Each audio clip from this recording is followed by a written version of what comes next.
Okay, we got Live for Yourself, Not for Others from Productive Peter.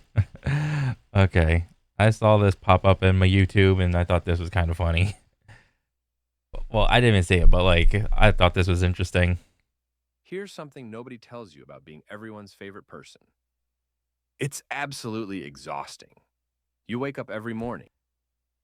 I well, I've had friends that were like this, and then I've also known people that were also like this. Seemingly, whenever they're out in like a public situation, they always seem to have like high energy. They're always witty. They're just like, anytime they're out in public, it's just they got to be like more or less the center of attention. It doesn't have to be like arrogant, but there's just, I don't know, a vibe about them sometimes. And they will say things like, "Oh, I just want everybody around me to have a good time," and stuff like that. That's the main one that some of my buddies used to say.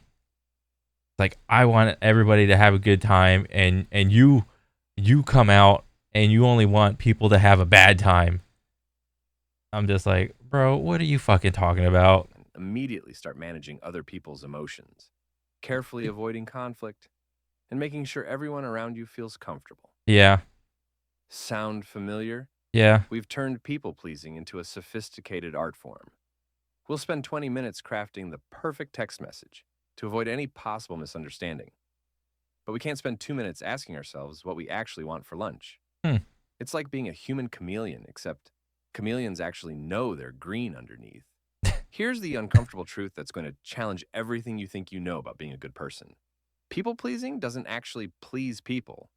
Think about the people you People pleasing doesn't actually please people. I mean, when I was a little kid and my friends did this, and I don't even know if they knew they were doing it. Because I'm talking like back in like high school days and maybe like early 20s ish, a little bit after high school. Um, I never really was like aware that my friends were like people pleasers.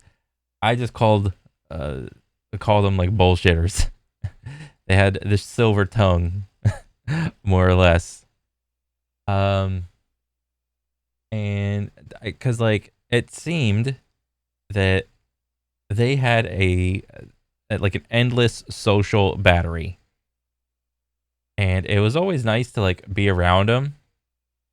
But sometimes I would get tired for them. I'm just like, oh, my buddy just came over, and then he left, and it's like, oh, I can relax now, Jesus. And it wasn't always like tiresome.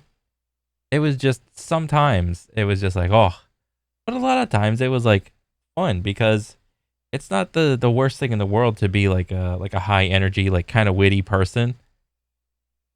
It's fun. respect most in your life. Are they the ones constantly agreeing with you, never rocking the No, no, I'm the people pleaser wasn't like, or maybe I have like a different idea of what a people pleaser is than like just someone that's like a high energy, has to be the center of attention, big social battery. Me and my buddies would like sometimes agree on some things and then sometimes agree on other things, or disagree on other things. So it's like I guess it's different like when you're around your friends versus like just strangers. boat, always accommodating your every whim? Or are they the ones who challenge you, speak their truth, and show up authentically, even when it's uncomfortable? Exactly. The people pleasing trap convinces us that accommodation equals love, that keeping everyone comfortable is the same as caring for them. No, it's not. And I only realize that as I get older. It is a form of manipulation. It just so happens that you like all of those things. And when you like someone doing stuff for you, you are more willing to do stuff for them. And while you yourself might not be a people pleaser, and you have like one person that is,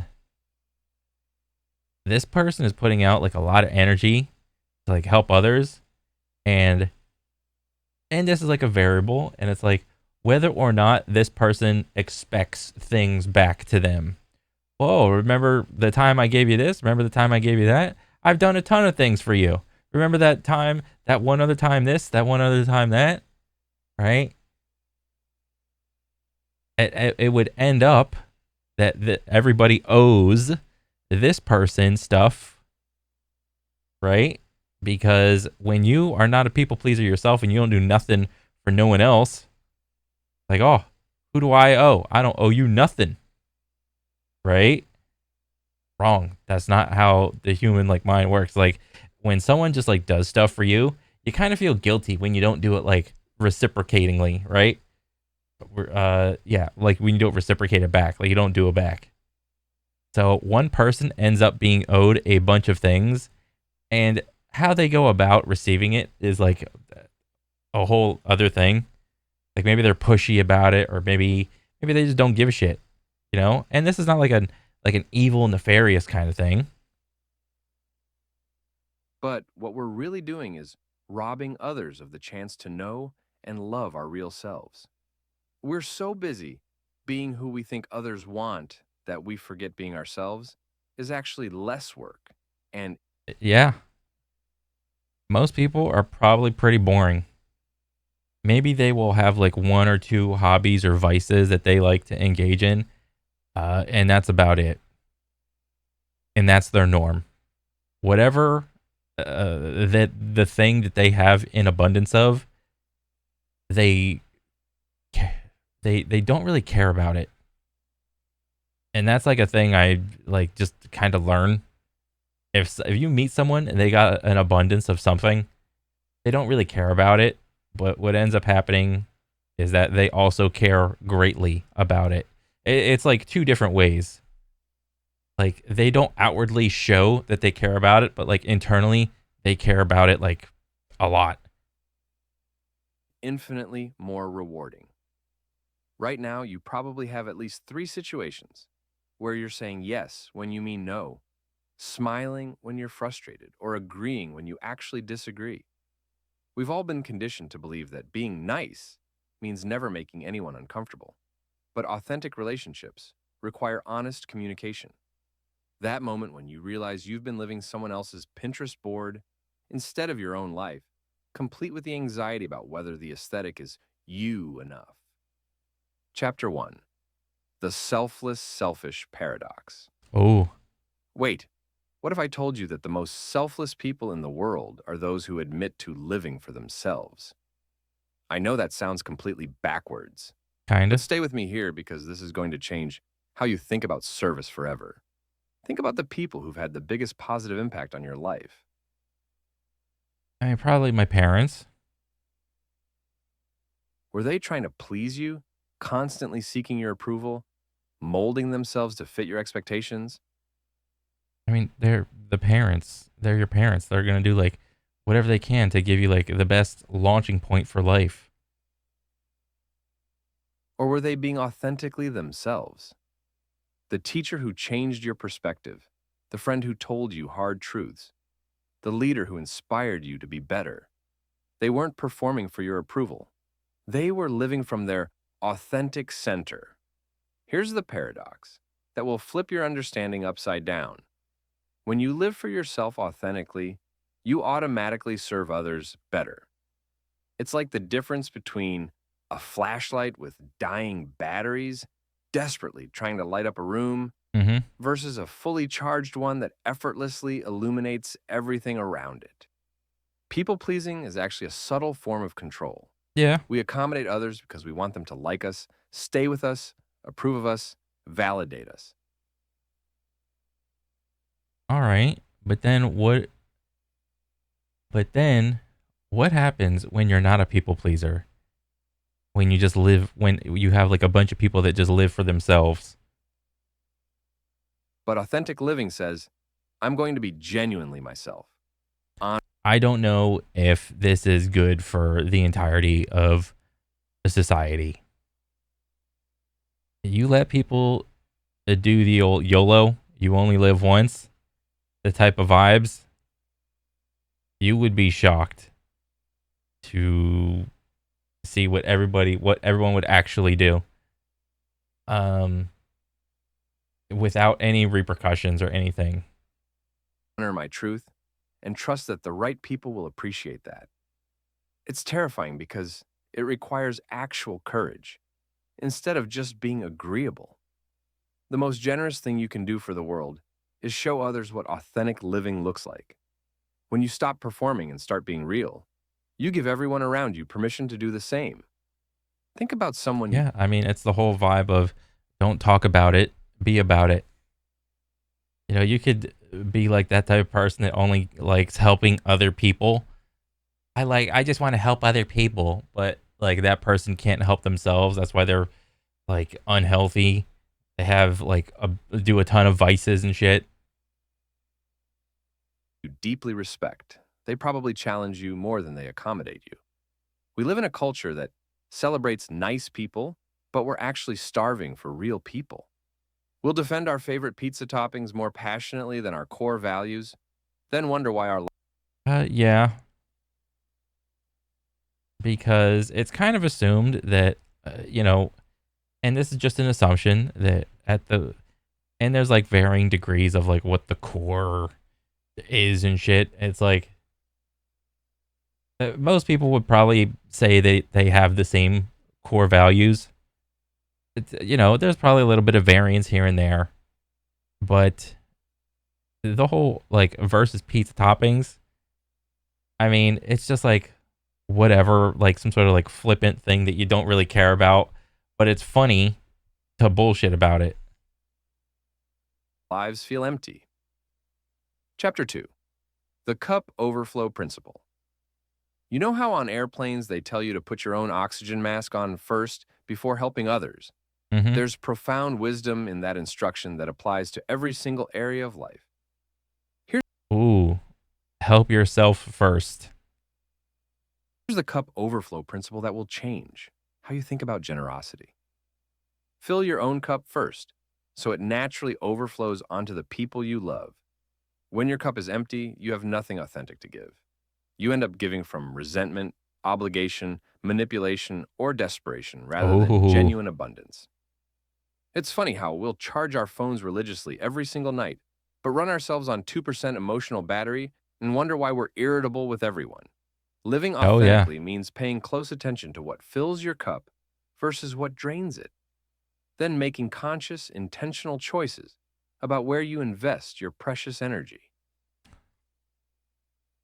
I could probably do better in that aspect of my life. I don't know. I never really had any like retrospective thought about my I don't know emotional battery or anything like that. I think for the most part I live for myself.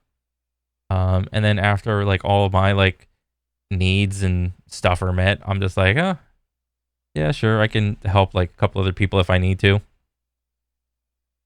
This isn't about becoming selfish or self centered, it's about becoming sustainably generous. When you take Sustainably generous. He's probably talking about over like a long period of time. That's what he means by sustainably generous. Because you can have like a sharp spike of what do you call it? Opposite of like sustainable. It's like a peak, like a spike of generosity. Like let's say you win the lotto, and then you're like, oh, money for everybody, money for everybody. You know, you're just like over the course of like a month or two or three or whatever, you're just like everybody gets money because I got a bunch of money, right? And then a couple months later, whenever you bought all your shit, it's like, oh shit, I got no money. I just had like a burst of generosity, and you didn't think of any sort of sustainable thing that you could have done. care of yourself first, you show up as the best possible version of yourself for others. You give from overflow rather than emptiness, from choice rather than compulsion. Oh, giving from choice rather than compulsion. Yeah. But what I sense, and this is just a vibe check, what I sense over like about everybody around me is that like people don't even have like the option to give anything nowadays because of like the job market. You know, you're more or less being forced to like to take on more responsibility for less pay, more or less. And it's not like a hard and fast thing. It's just like a vibe check thing. That's just what I see. Like people are just given that option, not even presented with that option, even like less and less in their life. Like they don't even have to make that choice because they're just stuck at there, like trying to help themselves still. From love rather than fear. The people who truly love you actually want your cup to be full. They don't want you sacrificing yourself for their temporary comfort. They want you thriving so you can. Yeah, but like that is an ideal, which is fine to have. There's nothing wrong with it. It's just I don't know. Like a lot of people like don't even know how to help themselves. Contribute your unique gifts to the world. And if someone in your life gets upset when you start taking care of yourself, that tells you everything you need to know about the relationship. Notice how much better you treat others when you've had enough sleep, eaten well, and done something you genuinely enjoy. Self-care isn't selfish. It's responsible preparation for showing up authentically in relationships. We know more about maintaining our cars than maintaining our emotional and spiritual well-being. I mean, I guess I would argue most people don't know how to maintain their cars besides going to get like an oil change and a car wash and like having to change or call AAA whenever their tire like gets a flat or something. Chapter 3. The magnetic energy effect. Okay, what? Have you ever noticed how some people just seem effortlessly attractive? Not necessarily physically attractive, but there's something magnetic about their presence that draws. This is some what do you call it? This is some dream catcher shit. This is some what's the like the signs thing? Astrology? Not astronomy, like with the signs. That's some like astrology shit. You know, what's your sign? I'm a Libra or whatever. Like I don't notice this about people at all. But I don't know, maybe that's just me. You in. Here's their secret that nobody talks about. They've stopped placing the responsibility for their happiness onto other people. When you live for yourself authentically, you create this incredible attractive energy because you're not needy, demanding, manipulative, or desperately seeking validation. You're just genuinely yourself, completely comfortable in your own skin, and that confidence is absolutely magnetic. People pleasers actually repel others because there's an underlying transaction happening that everyone can sense. I'll make you comfortable if you'll approve of me. I'll agree with you if you'll like me. Mm, I'll sacrifice my preferences if you'll stay with me. mm, It feels manipulative because it is manipulative. it is. Authentic people are attractive because they're not trying to get anything from you. They're complete in themselves, sharing from abundance rather than seeking to fill an internal void. It's like the difference between someone desperately trying to sell you something you don't want versus someone genuinely excited to share something valuable they've discovered. When you stop needing others to complete you, validate you, or make you happy, you become someone others naturally want to be around. You're no longer an emotional drain. I mean, and again, but more people would want to be like excited and whatnot.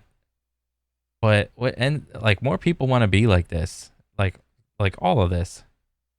But what I find, like even just getting back with like some of my high school buddies that like, you know, you have like your high school gang or whatever. Um, everybody is just too busy being trying to be an adult, and I'm 35, and I'm still like barely winging it. Potentially could get my job shut down, and yeah, like that's kind of scary. But like, uh, I don't know, man. It's just I don't know. It's hard to say. And like one piece of it is like I want to say some bullshit about like jobs and shit, but I don't even know if I can. Someone others naturally want to be around. You're no longer an emotional drain. You're an emotional contribution. Think about the people you most enjoy spending time with. They probably aren't constantly seeking your approval. Authentic confidence is attractive. Desperate people pleasing is exhausting. We're attracted to people who seem comfortable in their own skin. Yet I don't even like. It's hard to try to figure out like 'cause, like when you're a kid, you can spend a ton of time with friends, and friends are in general like people you want to be around because you have similar interests and you like kind of value like random certain things like you guys do like you do the same things so you like those things, you gain confidence with those things and you like to please like each other with well doing those things or whatever. I think a lot of the time people just spend their time around their work and the people around their job. And sometimes you just don't like the people you work with, man. And when you spend a lot of time with people you don't necessarily like have anything in common with, or like that kind of like warps and changes your your personality in a negative way, I would probably say. we spend most of our time trying to climb out of ours. Chapter 4: Permission to be yourself. Here's the permission slip you've been waiting for. You have complete permission to be yourself. Not the version others want, but the real, beautifully imperfect you. I don't know if you want that. Uh, given the chance, given the chance, and the understanding that there would be no repercussions, people would probably be assholes. If I were to guess, what do people do? They always take the path of least resistance for most things, provided they won't get caught or face any repercussions for doing said thing. People always choose like the easiest option. Most of us wait for someone else to give permission for preferences, opinions, boundaries. But here's what nobody tells you: you're the only one who can grant that permission. Living authentically means recognizing you have authority over your own life. You decide what you like, value, how you spend time. It's terrifying because it means responsibility. I mean, yes, but you do have things that can influence all of that. Like you have, most notably, your environment. You know, if you're raised and you like hunting and like being outdoors, what are the chances that that person is going to grow up and still like hunting and being outdoors? Probably really great. Like there's a really good chance that that's what that person's going to be uh like just like, right? Now, then I ask, was that their choice to grow up and like hunting and being outdoors, or was that just the only thing they really knew and they didn't ultimately have a choice about it? But incredibly freeing. We'll research restaurants for 20 minutes, but pick life paths because they sound nice to others. What if you made decisions based on what's true for you? This doesn't mean becoming inconsiderate. It means becoming genuinely considerate, considering your authentic self as part of the equation. When you honor your true self, you can show up authentically instead of performing a role. I mean, trying to stack on like a connotation of people's true selves being like positive and not like negative, if given the choice, I don't know. It kind of seems like slightly manipulative. I mean, but maybe not. I mean, what do I know? You probably ask permission where you're the only authority that matters. Chapter 5: The Individual Mission Discovery. Each person is given a mission uniquely different from all others. Your specific combination of experiences and perspectives creates contribution only you can make. But if you're busy being who others want, Your unique mission gets buried under expectations and people pleasing. It's like having Yeah, everybody can have like a unique mission, but a lot of the times what I see is like people don't even know what they want to do anymore. Like people have like less and less callings in life because what ends up happening is like people just chill out on their smartphones and they just bum around on their favorite social media. So if that's like what a lot of people are doing and they don't want to like do anything else, I mean like it sucks to say because it sounds so bleak, but just look at people's actions. I mean, that's what ends up happening a lot of the times. a rare instrument that could create beautiful music, but keeping it locked away because you're afraid others might not like the sound. Your authenticity isn't just about you, it's what you're here to contribute. The world needs your specific way of seeing, thinking, creating. When you live inauthentically, you deprive everyone of what only you can offer. Think about people who've influenced you most. They weren't trying to be like everyone else. Probably the people that influence me the most are people that I met like during my childhood. Like it's hard to like find anybody now that can like influence me. I mean, yeah, like you can like watch the news or watch your favorite influencer person and kind of like just pick up what they're putting down. And to be able to like suss out whether or not that person's being like truthful or not or whatever. Like, yeah, you can have like influences and stuff, but I don't know. It's like the older I get, the more often I am just disappointed with a lot of people. They were courageously being themselves, and that authenticity made their impact possible. Living for yourself means honoring the unique mission you're here to fulfill, following your passion, using your strengths for best return on time and energy. Not because it's easy, but because it's necessary. There are problems only you can solve with your specific experiences and insights. Join our YouTube membership for exclusive perks like early access to scripts, input on future topics about productivity, and connect with a like-minded community that gets it. Click join below and let's build your easier, more intentional life together. Chapter 6: Boundaries as Bridges.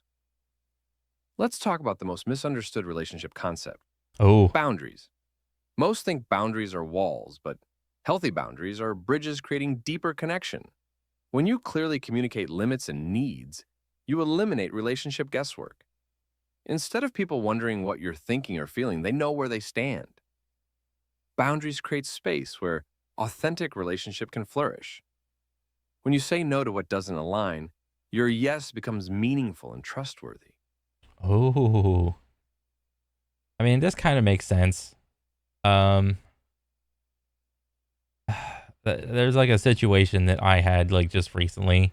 Like I had a buddy come back down uh from like upstate or whatever, and he's just moving back down, and we were going to the gym like for like a good 3 4 weeks because we used to like go to the gym a ton like back in the day, right? He was like an old gym buddy. um but then what ended up happening is like I enjoy his company like for sure, but like since being like a kid and like working out together, I just realized I like working out like by myself more and not having to worry about like other people being around me. Like it's fine if it's just like a one off, but like as far as like doing stuff consistently, I'm just like okay, that's enough social interaction. And like he's still like going to the gym or like doing whatever else he's doing, and it's like I still call him and like bullshit about like whatever video game and shit. But I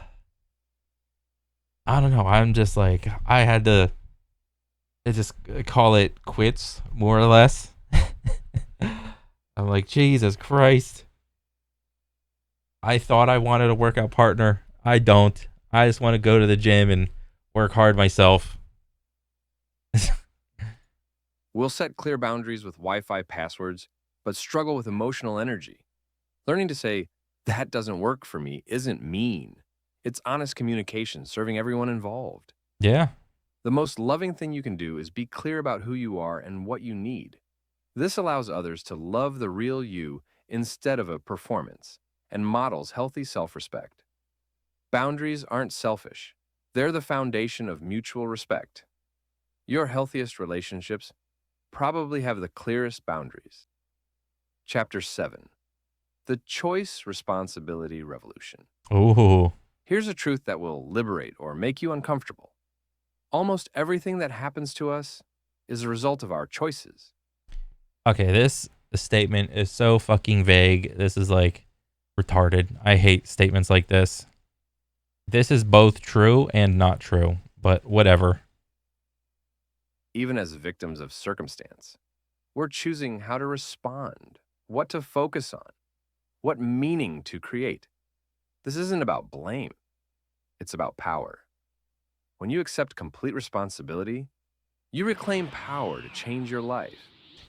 So now we're gonna get into like some crazy like mental bullshit where you have to like cope with the situation that you're in as if no one like outside like had any control over it or anything like that, and this is like a weird part of the conversation. No more waiting for others to make you happy or create the life you want.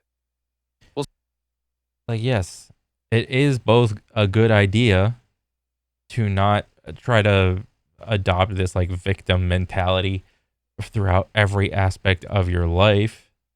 Well, yes, that's like good, but to completely ignore everything else that has like been around you, like in the environment, is like kind of silly. But then again, he's not saying ignore it. T- he's trying to say like take responsibility for it. But like sometimes you didn't choose to like grow up in a certain shitty area. All right, that sucks. Like, yeah, you should try to like do your best to try to get out of that situation.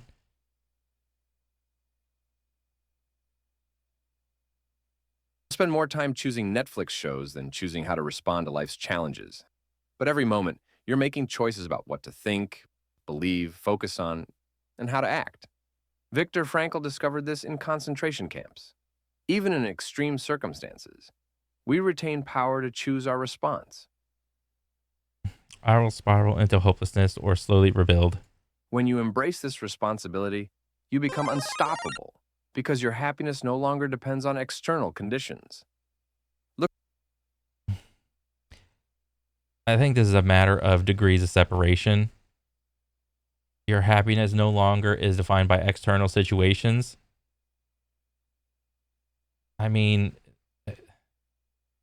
let me hear this again. when you embrace this responsibility, you become unstoppable because your happiness no longer depends on external conditions.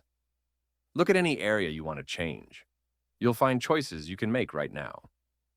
I mean, yeah, like the old Jordan Peterson, like you should clean your first step to a more like content life is to clean up your room.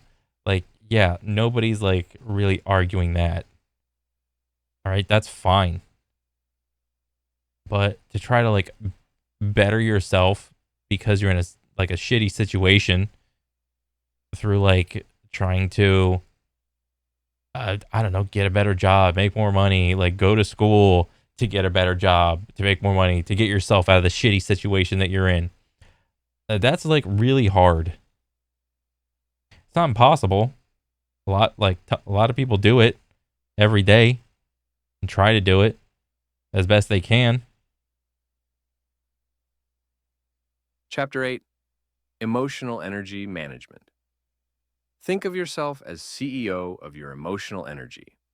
Like a good CEO audits resource investment. Track what drains versus energizes your authentic self. Most people are emotionally bankrupt because they invest energy in depleting rather than restoring. Track what drains versus energizes your authentic self. Track what drains and energizes your true self. Most people are emotionally bankrupt. Most people are emotionally bankrupt because they're just like unhappy with the situation that they're in. And much the same way a an obese person doesn't know how to or want to like get healthy by like putting the fork down and going to work out or whatever. The emotionally drained person doesn't know how to like restore themselves. It's just like it's a foreign concept to them. Because they invest energy in depleting rather than restoring activities. We obsess over phone battery, but ignore emotional battery, then wonder why we're exhausted. Here's your audit. I don't know if it's like an emotional battery people just don't give a shit about, or is it just like social battery or willingness to just I don't know, talk to each other, communicate. I mean, what do they say? The older you get, the harder it is to make friends. Why is that? Because I mean, what I see is that people just don't really give a shit about trying to make any new friends, really, for the most part. What activities and people leave you feeling more like yourself versus less like yourself? What restores authenticity versus makes you feel like you're performing? Living for yourself means being strategic about emotional resource investment. When you feel drained, ask, what do I fear right now? What can I do for more certainty? I mean, what ends up happening is just people and like, why do we have this saying working poor? You know, you have like your basic bitch, like 40, 50, 60K job that you're just like doing like whatever. And it's a job. You can tolerate it. Maybe you're not fulfilled about it. But, you know, on top of that, you could like pick up a hobby to become like more fulfilled. But how many people have like a healthy like a hobby outside of their like whatever thing they have to do to like get money? Probably not a lot. Usually, emotional drain comes from trying to control things outside your influence. Your body constantly gives information about what aligns with your authentic self. Chapter 9. But isn't that what you're doing? Trying to control things outside. Wait, what did you say? Trying to control things? What can I do for more certainty? Usually, emotional drain comes from trying to control things outside your influence. But you should try to control things within your influence, right? Because you just said that you should take responsibility and try to like retain some sort of like power over the situation that you're in, right? So in order to rectify that, you have to like put forth like some effort to try to better yourself, no? And with that, doesn't that take a little bit of emotional energy? Your body constantly gives information about what aligns with your authentic self. Chapter 9. Authentic Communication Mastery. Here's the skill that transforms every relationship. Speaking your truth with love and respect. Most think they must choose between honest and kind, but authentic communication is both. Communication effectiveness is measured by feedback you get, not intentions. If people consistently Well, yeah, no shit. People hide their intentions all the time. misunderstand or get defensive, the communication needs adjustment. Authentic communication starts with honesty about what you're thinking and feeling, then finding ways to express truth that serve the relationship rather than just venting emotions. Here's the framework. Know your truth. Speak it with care. Let others have their reaction without trying to control it. Your most satisfying conversations probably involve someone speaking honestly about what mattered to them. Chapter 10. Present moment authenticity practice. What the fuck? Authenticity. What the heck is this? Here's where authenticity gets practical. Living for yourself is a moment by moment practice of staying connected to your true self in real time. Most live in autopilot, reacting from old patterns rather than responding authentically. Yeah. So trying to convince someone to do something other than that is like really hard because the older you get, and if you don't like really better yourself in any way, shape, or form, to try to be present, moment, authentic, it's it becomes like a foreign concept. Like I think I used to be like this when I was a kid, but whenever I had like some like whatever jobs of like CCs, marshals, personal trainer or whatever, I just became more and more just like autopilot, like waiter or whatever. A lot of people have those jobs and they're just like autopilot jobs. Like give it enough time, Boston Dynamics will take over all those jobs. Mindfulness transforms your relationship with yourself because it creates space between stimulus and response. Throughout your day, practice checking in. How am I feeling right now? What do I actually need? Am I acting from authenticity or habit? These might It's probably habit, but if you want to break the habit, how do you do that? If it's just you yourself and whatever. micro moments of awareness compound into authentic living. We'll check our phone 50 times daily, but rarely check in with ourselves. What if you treated your inner state with the same attention as social media notifications? Present moment authenticity means catching yourself when people pleasing or disconnecting from truth. Well, it's easier to check in on a social media thing than it is to check in on yourself and to try to like mentally wrestle with whether or not like you're happy or sad or feeling some sort of way. It's just easier to just drown it out in just social media notification, whatever. It is. And more people do it. The goal isn't perfection, it's awareness. Each moment you recognize inauthenticity is a moment to choose differently. Use creative self care as emotional regulation, music, writing, photos, movement. These aren't luxuries, they're tools. Oh, no, they are. They are luxuries. Why would you say they're not luxuries? Use creative self care as emotional regulation, music, Music is a luxury. writing, photos, Writing is a luxury. movement. Photos? What do you mean? Like taking pictures or doing art? Yes, that's a luxury. Exercise is a luxury. What are you talking about? These aren't luxuries, they're Yes, they are.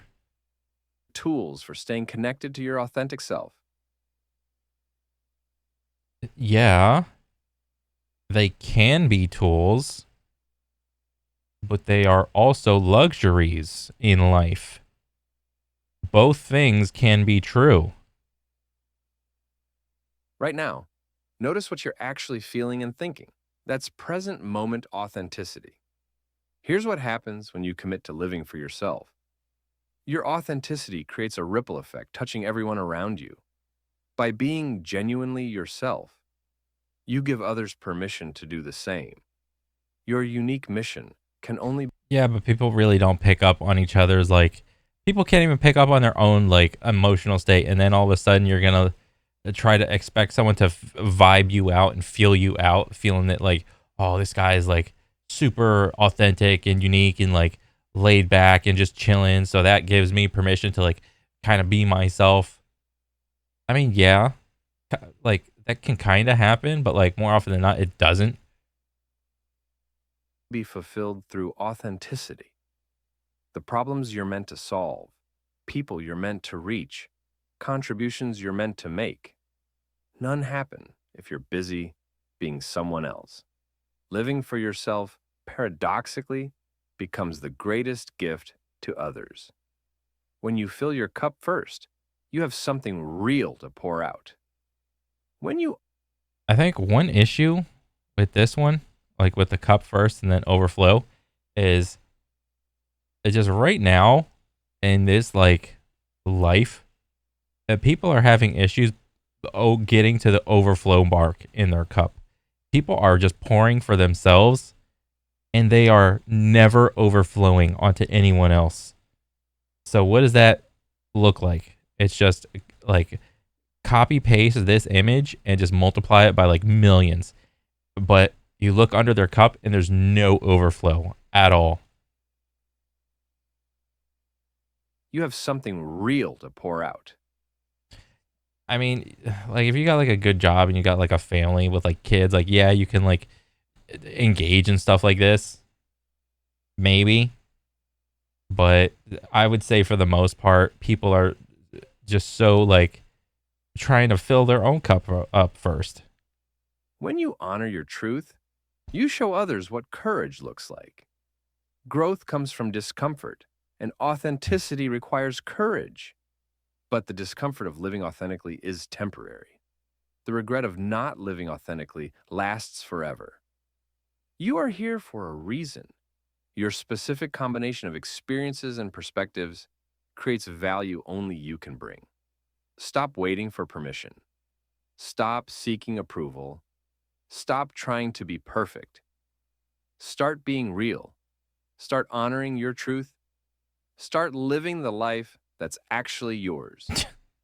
The world needs you, not the version everyone else wants, but the real, authentic, courageously imperfect you. Your authenticity is your gift to the world. And hey, if you like this video, don't forget to subscribe and hit that like button. Also, let me know your thoughts on what I just shared. Oh, and there's more. I've just started a Patreon to help support these videos and connect with you more directly. Check out the link in the description if you'd like to join. Is this like an AI video, or does this guy just have like the perfect cadence and tone for like a voice? I don't know. I've never seen him before. Um, Overall, I think the video was fine. A little bit of mixed messages in there, but depending on how people receive it. But for the most part, yeah, like you should probably try to like better yourself in whatever situation that you're in.